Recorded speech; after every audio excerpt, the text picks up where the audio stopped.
Pushkin. Satisfy me.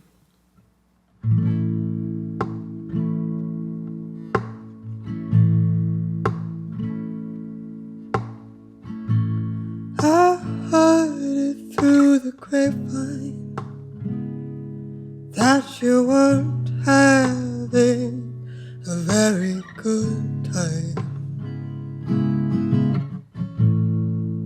I wonder where you went wrong, so you didn't have the answers all along.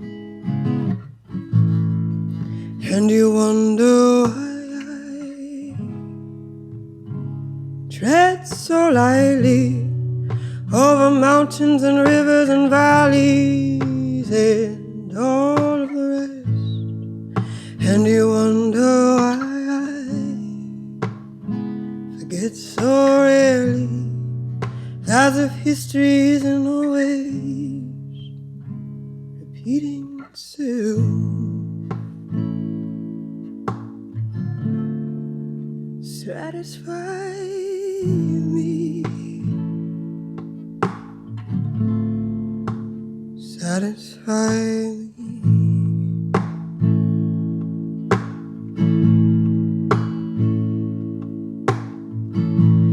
I caught you on a bad day. I think you just realized the kind of game we have to play. I'm always looking for the upside. I'm trying to stay offline. I'm waiting for the world to break. And you wonder why I see so clearly. It's because I'm on the outside and I'm looking in. And you wonder why I dream so freely. It's because I'm never ever really all that satisfied.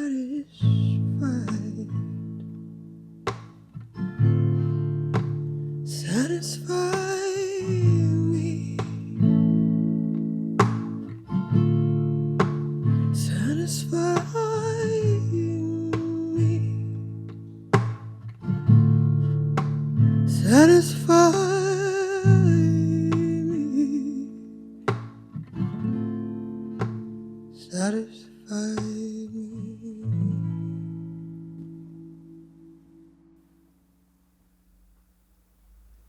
Oh, man. You could say anything. Your lyrics could mean anything. Oh, my God. When did you figure out you had that voice?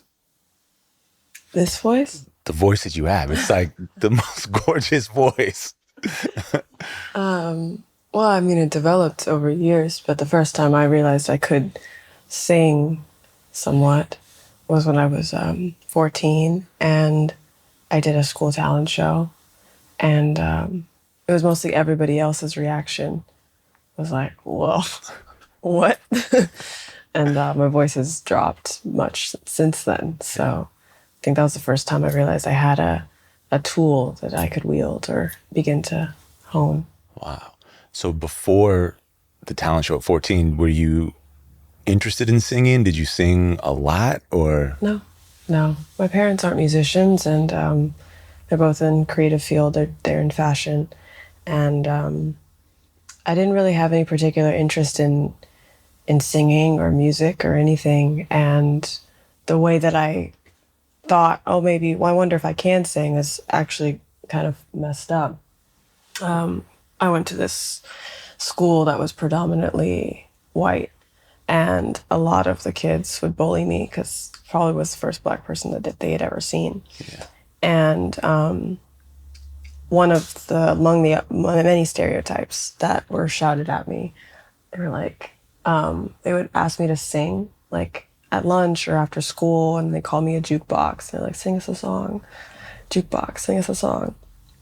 And of course I would never sing for them because, I'm not I'm not a pantomime. But for some reason, it like became a worm in my brain, and I went home and I was like, let me just try and sing something. So I think first song I tried to sing was Whitney Houston's I Want to Dance with Somebody. It's one of the best songs ever. I love that song so much. But that's wild that was the first song you chose. I'll say that. You couldn't have picked a worse starting point, though it's all worked out. It was very hard to sing and not in my range at all.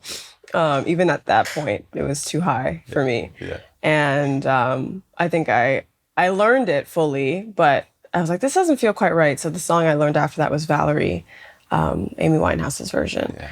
And that's the one I performed at the talent show. And, you know, everybody ate their socks that day because they're like, oh, wait, she actually can. She actually can sing. Yeah. And yeah, that's how I fell into that. And then my music teachers at school kind of took me under their wing and taught me vocal jazz. I was in musical theater. It was just wherever I could get some sort of music education through my school, I did, because there wasn't like money for extracurricular stuff. Yeah. So I just learned that way. Yeah. For many years. What was your parents' reaction to my voice? To your voice? I think they were surprised. I can't remember. Oh yeah, my dad.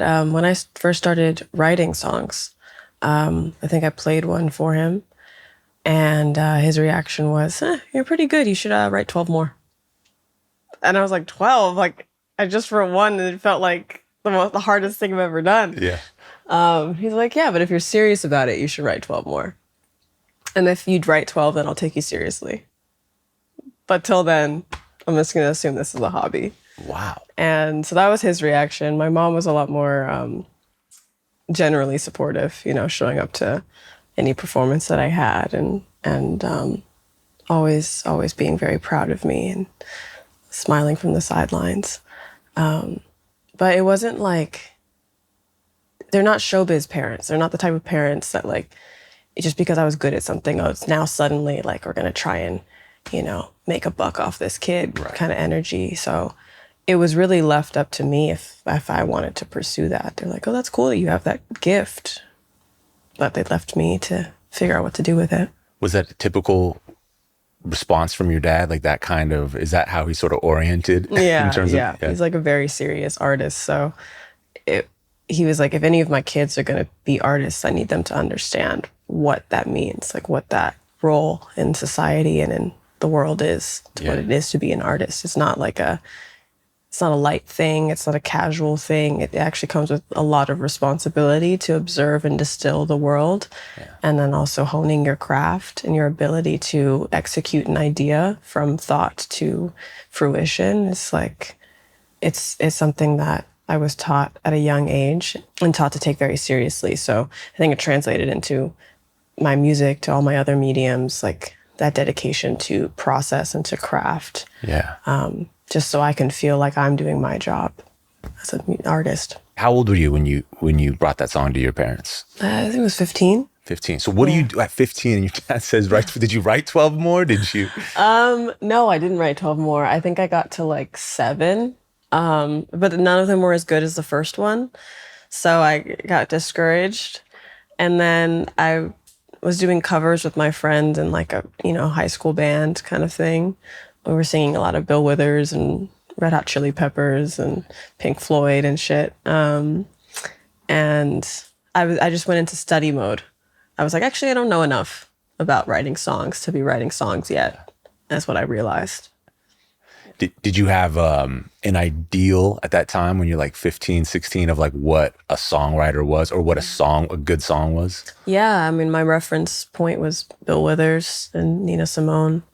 Those are my 2 favorite songwriters at that chapter. And so, yeah, the bar was definitely set high. It's a high bar. It's a high bar, but a good bar. It's a good bar, yeah. Did both really different in because like Bill Withers was so matter of fact and direct. Yeah. There was and it wasn't about he'd every once in a while like have a vocal run that'd be like stunning, but even his delivery was pretty just matter of fact, folky. He didn't want a lot of wisdom in it, And Nina could just, great songs, picked great songs, Yeah. but then also could, similarly maybe to you, like she could also just sing nonsense and you're gonna be enraptured, you know. It's like Yeah. She had this like, yeah, like you put it very plainly. It's like Nina had this magnetism, and it was, for me, the way that she performed the songs is what I was learning from her. Yeah. Because a lot of the songs were picked as she wasn't writing them, and the way that her voice made those songs come alive in a way that when other artists sang them, it just wasn't the same. Yeah. I learned from her theatrics in that sense, of the importance of dynamics and tone and the presence that you bring to a word or to a form. Yeah. The emotion that you bring to it and what that actually is when you break that down technically. And then with Bill, where there's, yeah, exactly, very matter-of-fact storytelling. Like, okay, this is the history, Yeah. and there's not a lot that gets in the way of hearing the story, which I think is really important for songwriting. It's like balancing the poetic language with, here's what happened, here's what I want to tell you, and then delivering it in a way where people feel your words as well as hearing them. Yeah. Do you think of yourself in any way as theatrical? Yeah, gently so. Gently so. In life or only in song? I think I live cinematically. Yeah, more cinema than theater. Theater I associate with like a dimension. There's planes, whereas cinema is more 5D. It's an experience. Right.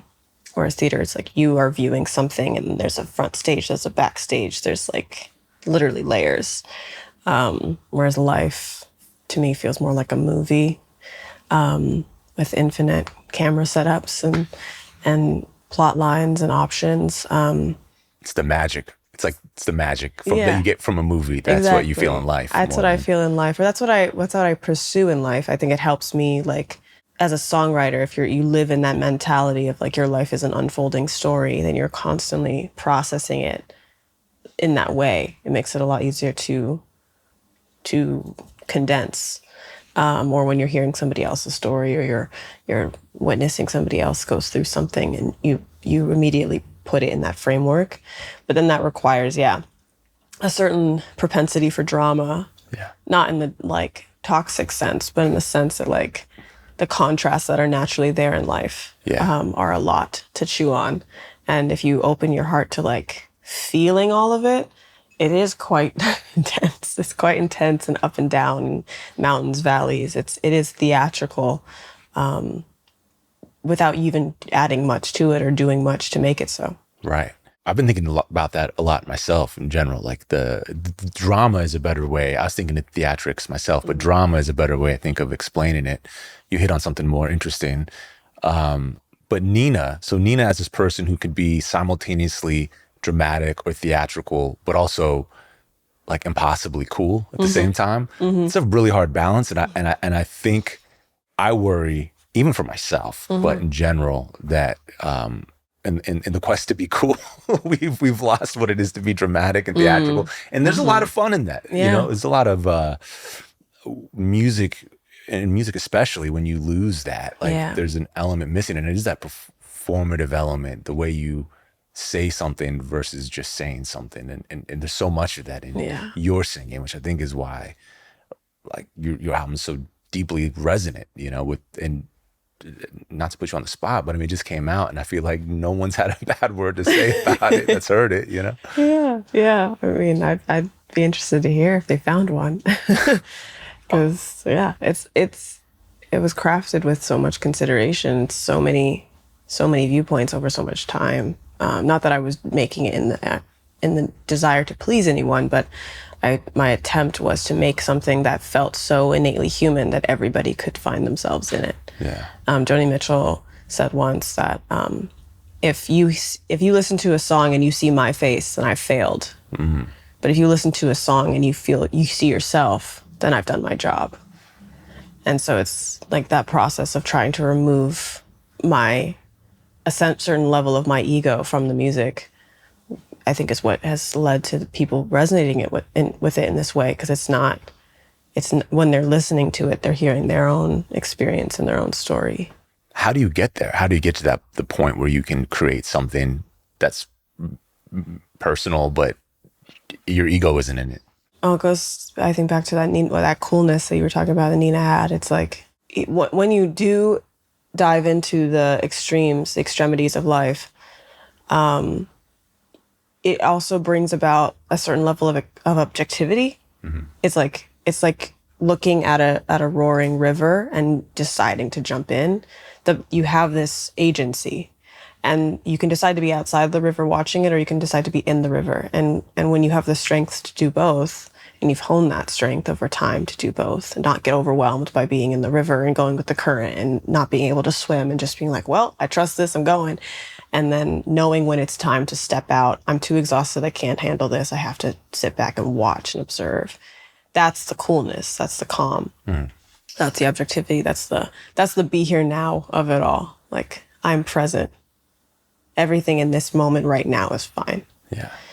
And with songwriting, it's like there's so many different phases, and that's why time is such an important ingredient in my work, is because the thing happens, life happens, you experience the heartbreak, you experience the trauma, you experience the joy, the ecstasy, and it might, in that moment, it inspires you. But for me, at least, it isn't until months later that I can distill it into language or into a melody, into a song. And so then it comes out in when I'm sitting on my own practicing or writing, usually while I'm practicing is when the songs come. And that comes through, or record it or track it in some way to reference it again. And then I don't really touch it for a minute. Mm. And then I come back to it and I'm like, okay, what was I saying there? And is what I'm saying fair? Is it fair to the people involved? Have I considered all sides? What's the lesson that I learned here? Like, I try and look at each experience, like, how do I take myself out of this? And if I take myself out of this, is there still a story here? Mm. And that's what I try to do with all these records. Like with Be Kind, like that was if you wanted to break down the song, it's the front half is completely my life. It's little vignettes of my life that were going on at that time. Super niche, super specific, looking at a pile of CDs under a tree. It's trash, but there's something beautiful about the trash, like dancing for 3 days straight to Moroccan music in July in New York. Like, sleeping on a couch and wishing that I had this California king bed. I didn't have to worry about bills. Like, there are all these little moments. And I give you guys so much of my life and my experience. But in those, you see that time that you struggled. You see that time that you let go and had fun. You see that time that you found the mundane so beautiful that it almost made you cry. Because my experiences aren't unique to me. They're just refractions of our group experience. And then I zoom out and I deliver this mantra that has absolutely nothing to do with me, which is something that we've all been taught on some level, which is like, I won't do unto you as I don't want done unto me. Right. I want to treat you with kindness because I want to receive kindness. And I won't be heartless if you won't be heartless. I won't be callous if you won't be callous. That message is not mine even. It's one I've learned growing up in church. It's one I learned from multiple mentors and teachers of my life. It's like something that I return to through all the noise of the front half of the song, all of these niche experiences. It's like the common thread through it is this human thing of, wait, actually we're all here together now to love and to care for each other. And we just need to clear the noise and sit and listen to it. There's no ego in that move, but in that song, I kind of like dip in through the ego and out the other side. That's like your way in, is the ego. Be Kind. Mm-hmm. When you wrote the song, how done was it, or how much of that work to strip some of your ego out of it did you have to do? Since you brought that up as an example. Not much, because I was quite humbled at that point. by my life experiences. I had just moved back to California after trying to live in New York for a few years. And New York just destroyed me mentally, it destroyed my health. Like, I was not good. No. I was not well. And I'd run back to California with my tail between my legs. And yeah, I was sitting in the quiet of the valley home, and the sun coming through the window and gentle breeze of spring, and like just such a sharp contrast to where I was, the noise and the bustle and the grit and the smog and the and I don't know, the song just came out.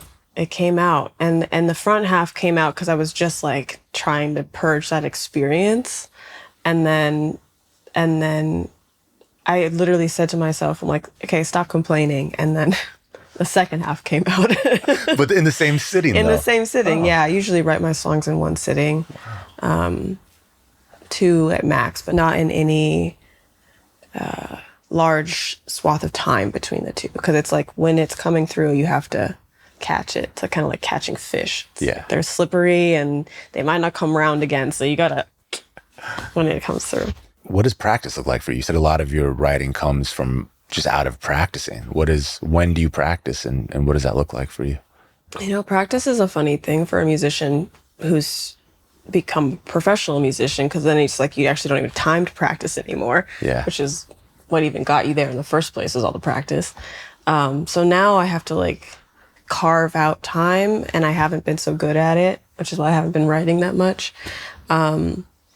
But what it just looks like is practice. It's like just exploring the neck of the guitar, finding different chords, finding different tunings, finding different voicings, different melody lines. And then for me, when I find a new melody line or find a new chord progression, that almost directly inspires language. It's like almost like a synesthesia, but with words. Like, hear a sound and it reminds me of like a memory or a moment or a color, and then I just follow that. I start describing it, and then it's just like pulling the thread. Is there any songs on the album that you found the melody on the guitar before you found the words, or before you found your voice around it? Well, it all happens at once. Okay. I write all my songs on the guitar by myself in my room. Yeah, all of the songs were already written before I went in to record the album, and then I just taught everybody the songs, and we worked on the arrangement and recorded the band arrangement. But every single song that I write or put out is written in that way, where it's me in this moment of practice with my guitar, and they dance together. The melody and my hands and the words and the lyrics. It's not linear, the process. And sometimes there'll be like holes that need to be filled, where I'm not quite sure what I'm trying to say. Like Villain was one of those. Like when Villain came through, I wasn't just in a very angry place. And that one, the lyrics never changed. It came through like that. Done. But when I revisited it, I was like, okay, wait, this isn't actually about my anger, actually. This is about something else. And then over time, the meaning of the song evolved, and that changed how I sung it. Wow. And how I performed it, because at first it's like this angry song of like, just, I don't want anything that you left. It's kind of like, you know, all your stuff is in the closet, take it and go. Was the energy of when I wrote the song. But by the time I tracked it over a year later, it was like, oh, actually the song is about taking accountability for the shadow parts of yourself and the way that you hurt others in the process of trying to love them. And that there's a lot of forgiveness there for yourself and for the other person, because it's not that there wasn't effort, it's just that you didn't have the tools. Right. And we like to craft all these narratives about who did someone wrong, and who's the villain and who's the hero, and who's the victim and who's the aggressor. And it's like, well, it's actually quite most often very nuanced, and we exist in these polarities, and sometimes like you choosing to be the victim is a type of manipulation, and, you know, vice versa. And when you zoom out, you're like, oh, if that actually freedom from this cycle is being okay with having done harm and Right. taking accountability of that. But that is not where I started when I wrote the song. That is not where I was. I was fully in petty zone, like, you know, I just had nothing good to say about this other person at that time. And that's an example, I think, of how the songs, like, they come to me, but they teach me as I'm living with them. Sometimes I don't even know what I'm singing about, but the words are there, the song is there, it's done. And the lesson I learned from it comes much later. Wow. The songs are teaching you. The evolution of the song is the evolution of your thought process of the thing that you're going through. Yeah. Have you written a song, maybe not on this album because it's relatively new, but do you have any songs that you've written that X amount of years later or now that you don't feel so connected to, or you're like, that was... Yeah, all the time. For one that hasn't been sitting right with me has been Power, which is funny because like people want me to sing that one all the time. And I think it's because the song was at a point in my life where I was playing the victim all the time. And to be fair, there was a lot of shit going on that was really unfair, and I was being exploited by multiple industry factors, and I didn't feel like I had any power. And especially as a Black woman, just like seeing the way that I was being treated and then looking at my peers who were not Black women and being like, I don't see a difference in talent, so what's going on here? And feeling powerless in that dynamic. That's where I was writing that song from. But when I sing it now, because I'm not in this place of that type of victimization, self-victimization, I'm in this place of like, what is for me is easeful and I don't need to fight for it. I don't need to prove myself constantly. Like, I know who I am now. Yeah. And I wrote that song when I was like 20 years old. I'm 30 now. Yeah. So it's just, there's been so much time since that thought. And now when I go to sing it, I'm just like, you're so silly. You're so silly for thinking that. Yeah. And I don't even want to finish the song. So it's like, I don't really relate to it anymore, but I understand how for other people, it's like, they really need to hear that because everyone's been in that position where they just feel like they cannot get a grasp on their own power, their own like free will. Yeah. A lot of powerless. I mean, there's a lot of powerless people out there, you know, Well, it's an illusion. It's an illusion that you're powerless. Often so. I think you're right. You know, I mean, you certainly seemed to have figured out how to arrive where you wanted to probably go most of the time. Mm-hmm. So, I mean, I don't know a ton about you, but I mean, you did get signed kind of early. Yeah. And were like, I mean, maybe you can just tell the story. I don't know. Yeah, I mean, I was discovered at school, in high school. Performing arts high school? Or No, just a regular high school. Okay. College prep school. It had a lot of bougie people going through there. But it wasn't a performing arts school.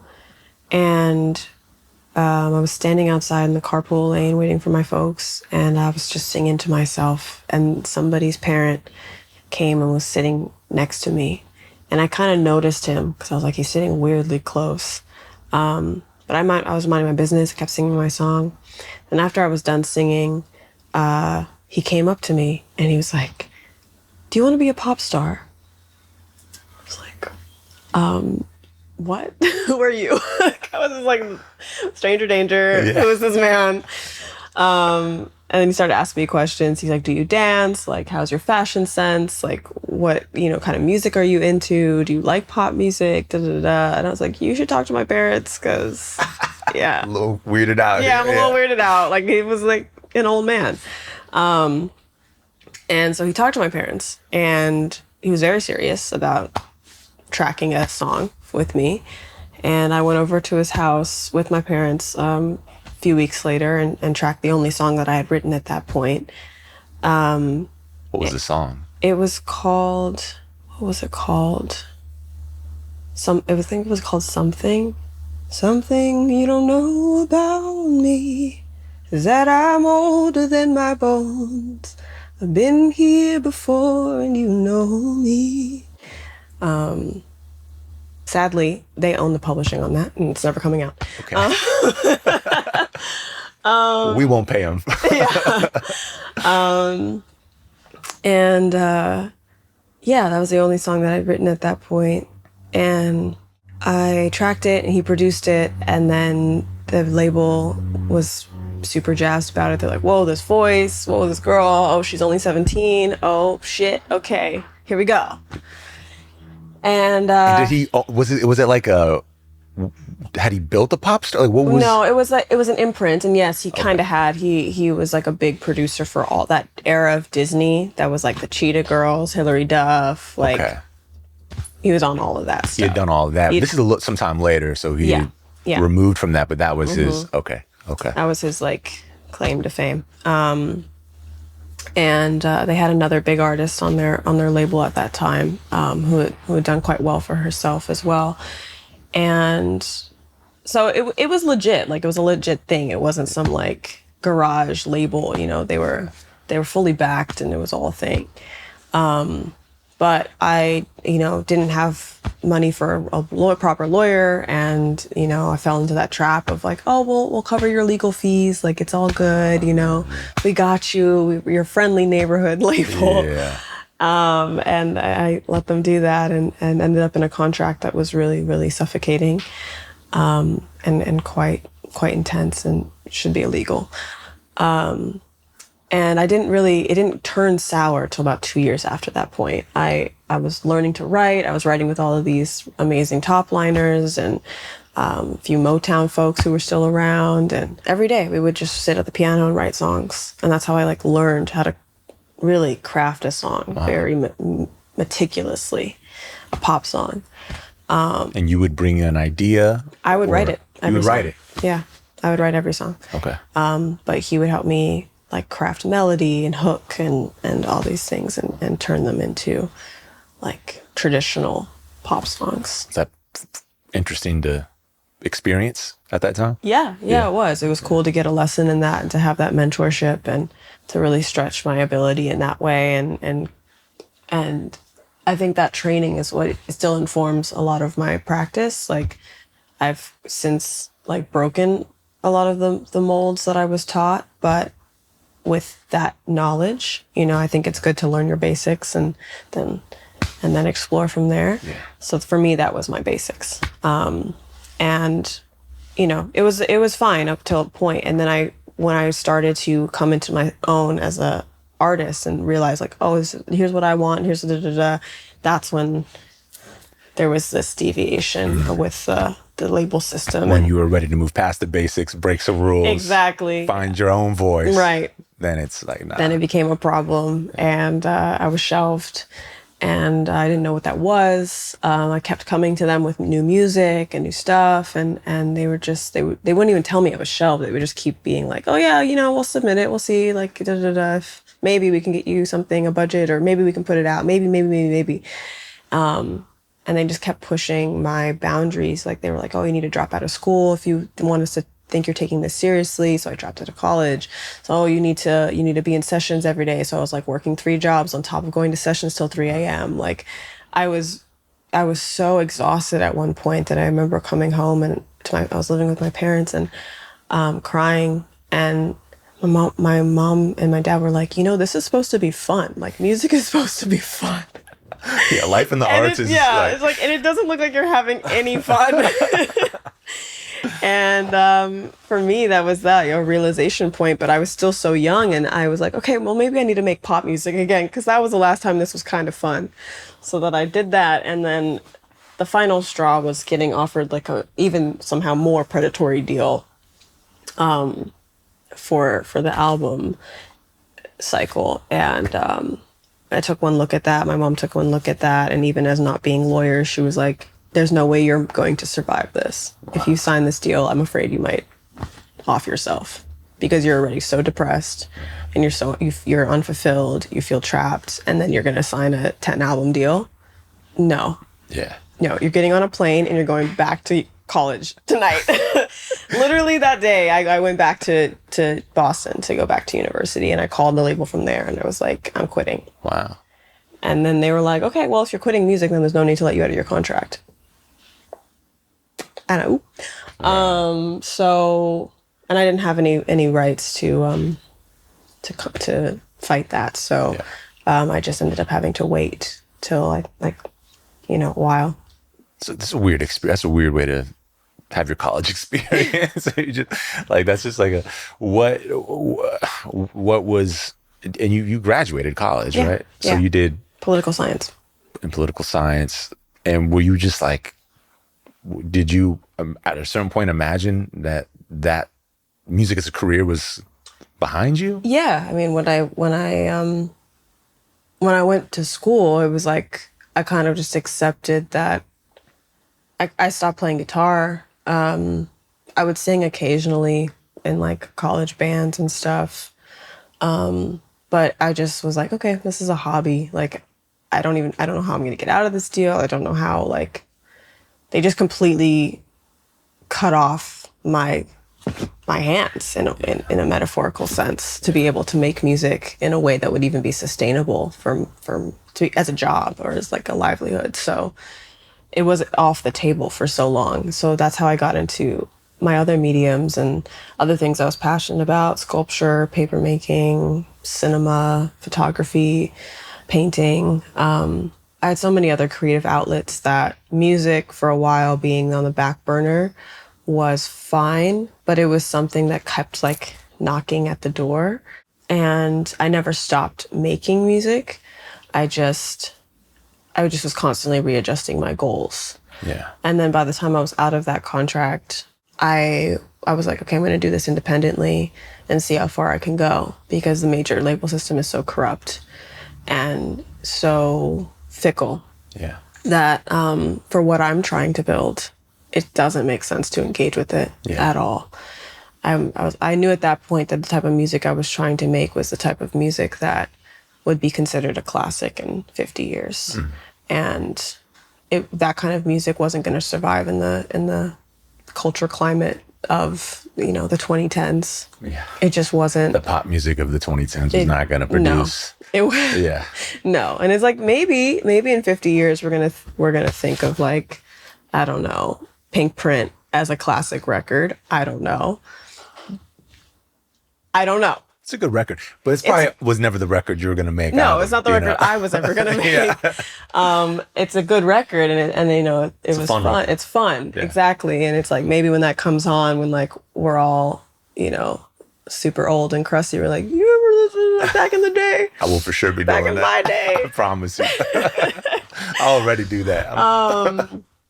But I think that's a little different than like hearing a Bill Withers record or hearing a Nina record, and maybe that's just like future nostalgia kicking in. That's not the goal of you might get classics in the pop industry these days, but it's not the goal. Yeah. It's incidental. Yeah. It's incidental. Right. It's not like it's not the goal. That's a good point. That's a good point. It is incidental. So you were smart to like observe that and remove yourself from it. Yeah, disengage. Yeah, and it's like short-term gains over long-term legacy. It's not.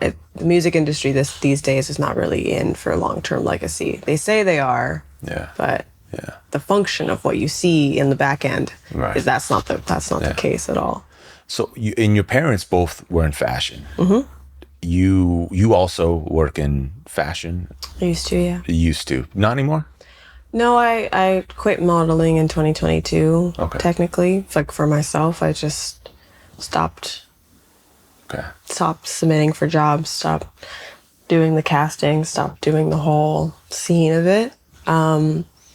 Occasionally things come through, and if it makes sense, then I'll do it. But it's not like I'm no longer engaging with fashion as a model, like just a face. If somebody wants to engage with me as an artist, great, I'm there, awesome. But fashion as a model and from that industry side, I just outgrew it. What was your relationship to fashion as a kid? Like with your parents being in it, was it like you admired that they were in it and you wanted to participate, or was it a bit just that's their thing? No, I actually wanted to be a fashion designer. And my dad was like No.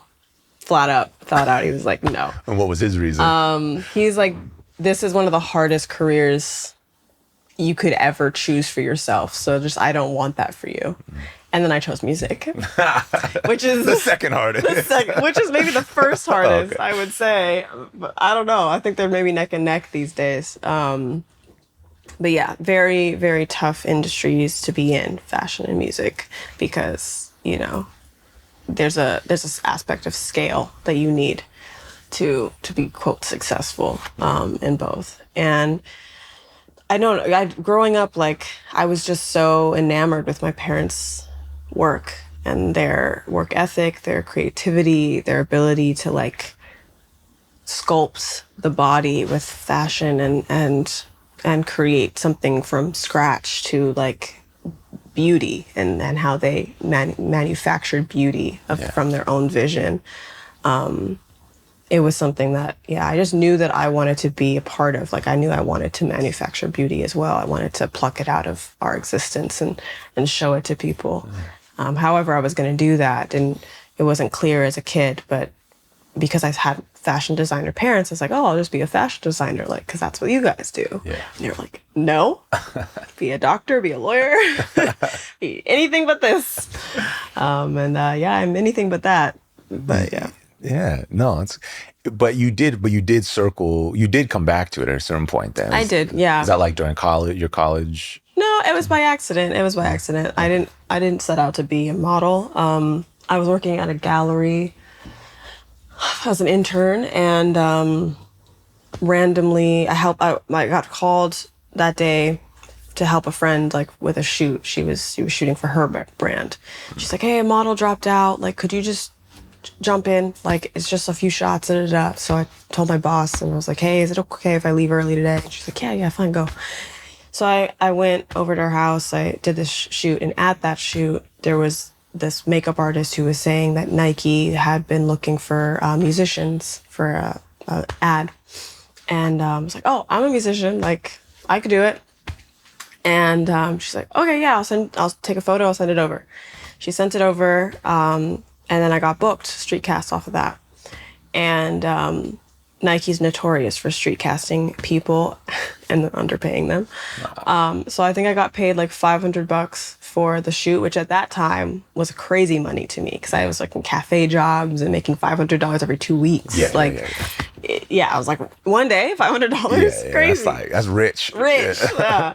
And so I was like, yeah, of course, I'll be there. So I did it, and it was a really fun shoot day. I had a great time. That ended up being an international billboard campaign. Yeah. Oh, the severity of which I was underpaid is, like, criminal. $500 for international. Yeah. I don't know a thing, but I don't know a thing about anything. Yeah. But I know that sounds really wrong. They really took advantage, for sure. Man. I was, like, in every subway, multiple billboards across New York, LA, Paris, London, Turkey. My mom was in Australia, and she has a picture of me literally, like, 20 feet tall, like, everywhere, my face. Nike. $500.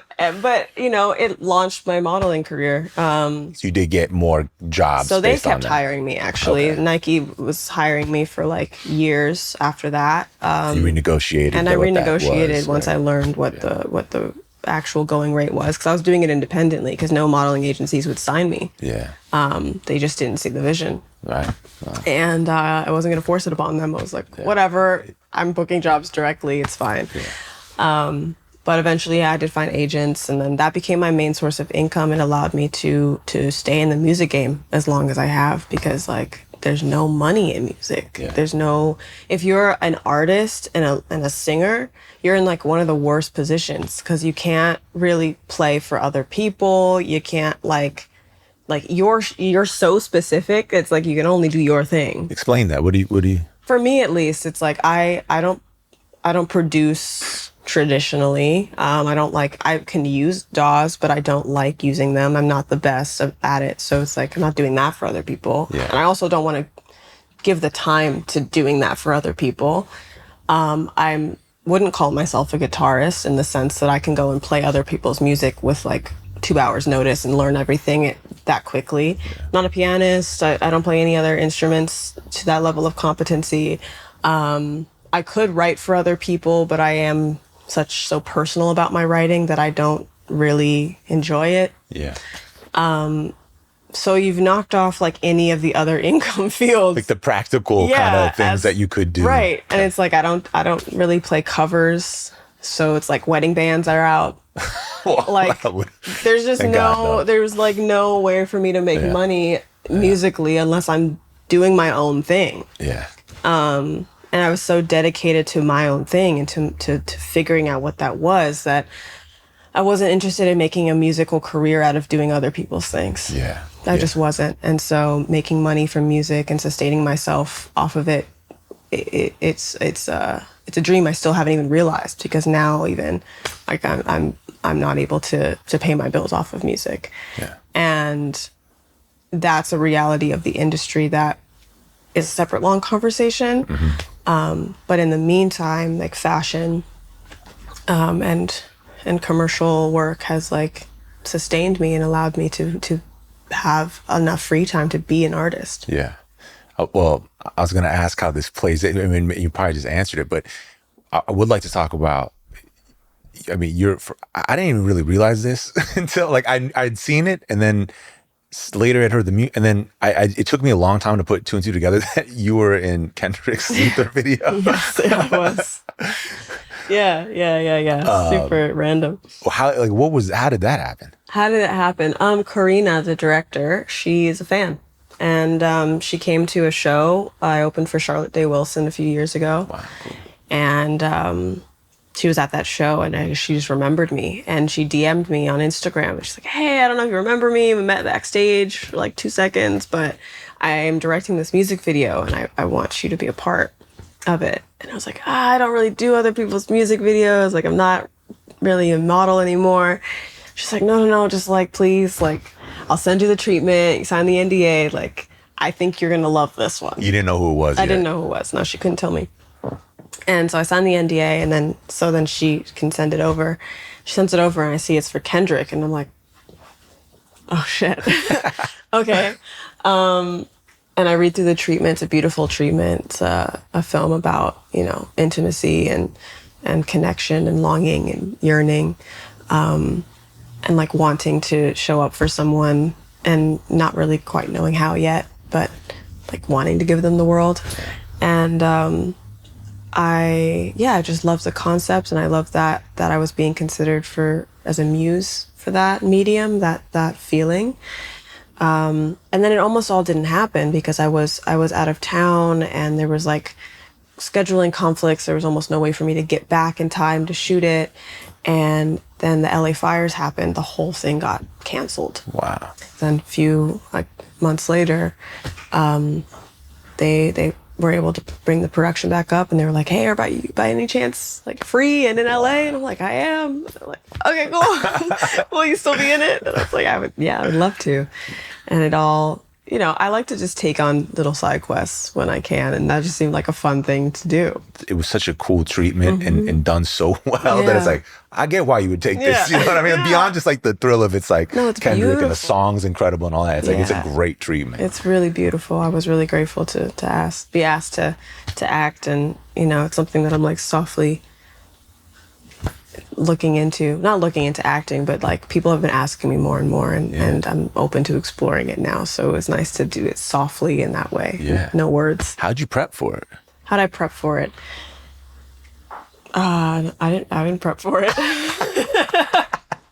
It was all pretty like natural. I mean, I come from a performance arts background. In college, I had a company with a few other women where we explored like dance and movement through silence, and then using our own bodies to compose sound for the pieces, like as they were going on. And a lot of that practice was intense, like eye contact and staring into each other's eyes, and like understanding intimacy between dancers enough to interpret each other's movements through prolonged improvisation.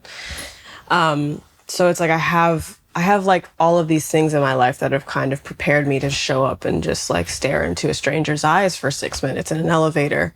It wasn't really like a large task, and I didn't really care that this is Kendrick, because like I was raised to believe, yeah, everybody's just a human being. So, you know, I'm interfacing with him as not as this person who's done all of these amazing things, but just as another person. Yeah. And there's something so vulnerable about exchanging eye contact for that amount of time. Doesn't matter who that person is. Yeah. You really have to just be there with them. Yeah. So I didn't feel like it needed much preparation aside from, you know, getting my braids redone and and pulling up on time. Making sure you're on point. Yeah. And then, no, that's so you really, that work in college allowed you to be ready to, because it's an interesting thing. Like, you're really having to express something really only through body language. Yeah. Which is like, that's, you know, way less tools than you have available to you as a singer-songwriter, or, you know, like. Kind of. It's all the same. It's all the same. The subtleties with which I make the choices to sing certain things are the same as how you show up in your body, and convey without words, with just eyes and a few gestures. It's actually all in the eyes. Most storytelling. Really? I think so. Even before you take it to the stage, like before you, like, so even in the recording process, are you aware of your body in that way? Yeah. Well, with recording, I often, when I sing, I close my eyes because I'm so aware of my body. I'm pulling it out of my body, and I'm not performing from the sense of like being perceived or filmed or watched, but from the perspective of trying to channel all of that aspect of our humanity that can like watch ourselves from the outside in. Yeah. And I'm cutting that sense off by closing my eyes, and I'm projecting it inward in order to deliver it with my voice, just my voice. Kind of like concentrating the energy. It's incredible. To go back to your trajectory a little bit, you had that weird experience with that label, and you're in a weird contract. You eventually start making some independent music. Mm-hmm. It sounds very different still from what you've just put out. Mm-hmm. It was good. Thinking of like Sacred Bull. Sacred Bull. Yeah. Which is a really cool project, but it's still not like, is the music you just made with Tether, was that what you'd been envisioning all along? Yeah. I remember with Sacred Bull, I was really frustrated because all these producers kept telling me that it was too expensive to make music with live musicians.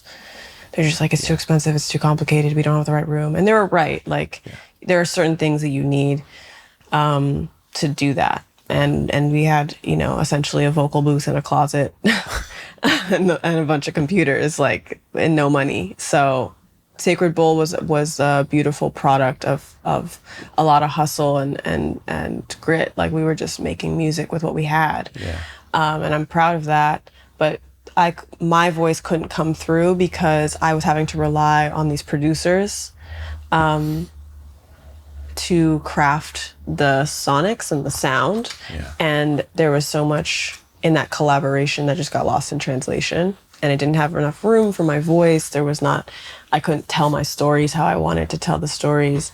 And when I was done with Sacred Bull, and I did that tour with Lenny Kravitz, when I did that tour, I brought a band. I was able to bring a band, and we did all rock arrangements of Sacred Bull. And I was like, I was freaking right. I was right. Like, the music makes sense in this context when there's a band and there's room to like breathe and we can like push and pull, and like the songs themselves come alive. Yeah. So much more in that. There was a live version that I don't know if you released, like, it's out there. I've heard it. It's on Bandcamp. Yeah. And it's very different from very the recorded. Different. Yeah. Like, it has life in it. Yeah. And that's when it was a shift for me. I was like, I'm just not going to waste my time with producer projects anymore. Like, I can't exist on the grid. I cannot fit in the grid. So everything that I do now, it's free time. There's no metronome. the metronome is us. We got one built in, so we don't really need a metronome. And Revival was my first like foray into producing from that perspective of like, okay, what if I just teach real musicians in a real room the songs, and then we discuss our choices, and then we go in there and we take it a few times, one take through after one take, and whatever the best take is, makes it on the record. And music's my ears. That's how they've been doing music for a long ass time until we had computers and all this fancy stuff. Yeah. And so even there was just then from that point a process of refinement. Revival was like my first step in that direction. I was still kind of finding my voice again after so much trauma and psychological warfare, and musically trying to find my confidence as a producer, as a leader. And by the time I got around to recording Surface Tension, which we recorded here at Shangri-La, that was like when we really honed in on the sonic world, which was just like the type of mic that we're going to use, the type of room that we're going to be in, the type of guitar we're going to use, the type of mic on that guitar, like bread and butter. Just that kind of minutia was the core. And then experimenting on what can we fill the space with, but very tastefully. So that was Surface Tension's experimentation. So by the time we got to Tether and recording Tether, it was like all of that was so honed in that when we brought the band in, it was like, it wasn't easy. There was still a lot of work, and there's still a lot of wielding and like talking to everyone, crafting it. But between Jason and I, the way that it was going to be recorded and engineered was just locked. Yeah, Jason Later. Jason Later, yeah. The sound was found at that point. Yeah, I feel like your voice is first and foremost the thing that's like, you know, wow. The arrangement for sure is like the second thing that it's like, this is beautifully arranged, you know, and like, whereas I don't know that. So like, I guess maybe people think about arrangements and people probably spend time arranging the records, but the way this is arranged, it's just like, it's really thoughtful. You don't even notice it, but when you start trying to pay attention to it, you're like, it's really smartly done, you know? Yeah, and it's so cool. Thank you. It's so cool. Thank you. Yeah, it's like not as much work as people think it is. It's like, it's a lot of me letting choosing the right people and then letting them do what they do best. Yeah. That's the way I like to produce things. Why do it any other way? It's just easier that way. It's like, I don't have all the knowledge. I'm going to go to the person who spent the last 15 years learning their instrument. Yeah. Not try and tell them what to do. Yeah. Yeah. You had Abe. Abe played drums for us. I love Abe. Abe is amazing. Guy. He's my favorite drummer ever. It's actually ruined all drummers for me, because if Abe isn't free, I just would rather not have drums. I know, he's really good. Yeah. He's a beautiful human. Yeah, on top he's of so it. sweet. Yeah. Want to play another song? Yeah, you can? Sure.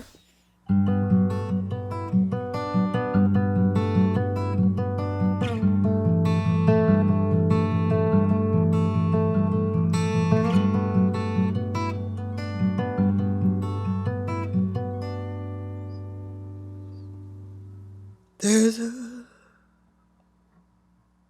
pile of CDs in the corner over there, sharing the ground with the tree.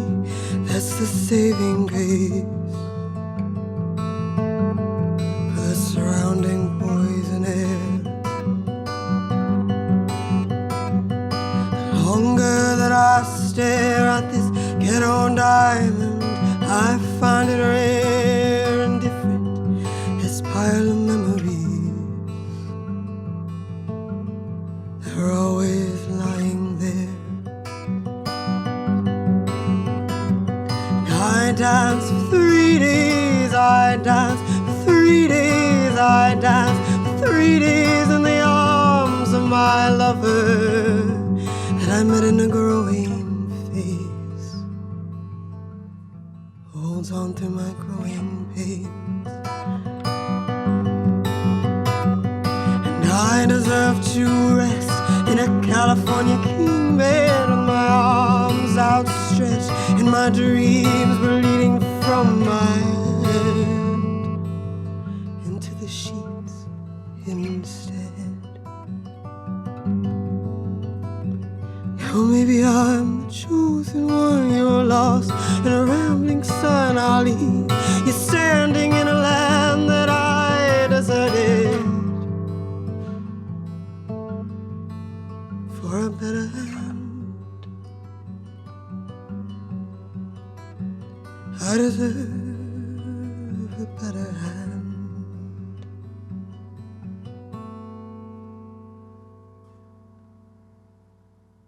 You see, I never learned to be kind.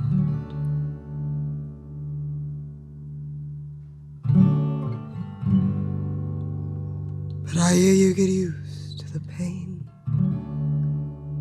of heartbreak again and again.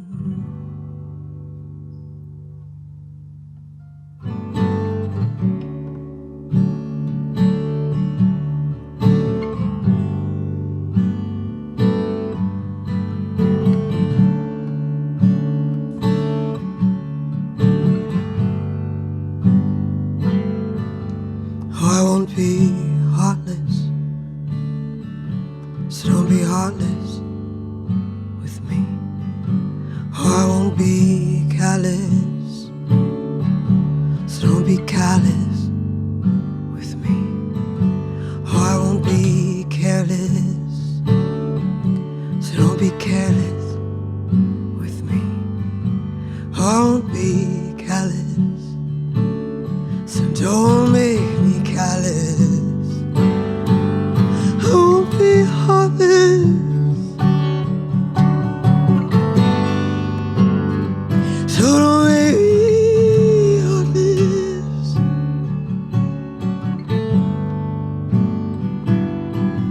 I won't be callous, so don't make me callous.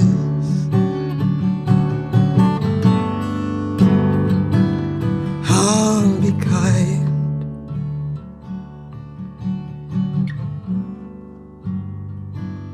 if you'll be.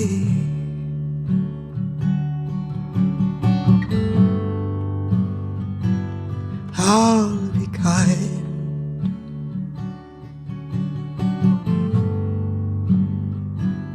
if you'll be.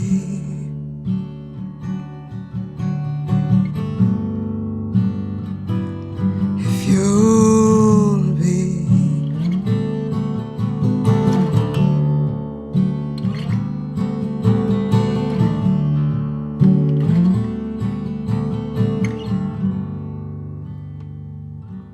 If you'll be.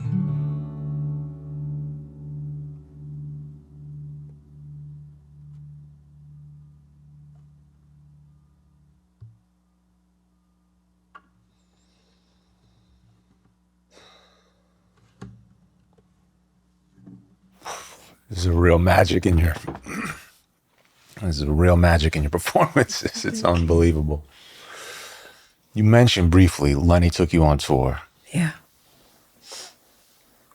Has he heard this record? Yes, actually. When we were in mastering process, I finalized the masters in his basement.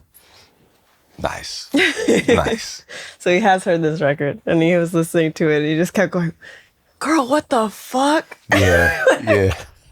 After every song, he was like, "What the fuck?" Yeah, that's the right response. Yeah.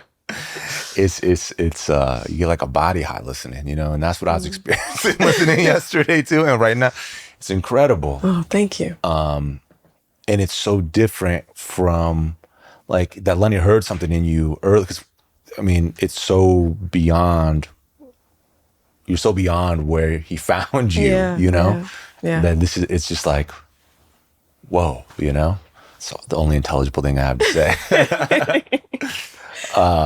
Other than thank you so much for sharing you know, about yourself and your music, and thank you. Yeah, it's a pleasure. Thanks for your questions. Yeah. Thanks for checking out Broken Record on YouTube. If you want to listen to us on the go, be sure to subscribe to Broken Record wherever you listen to podcasts.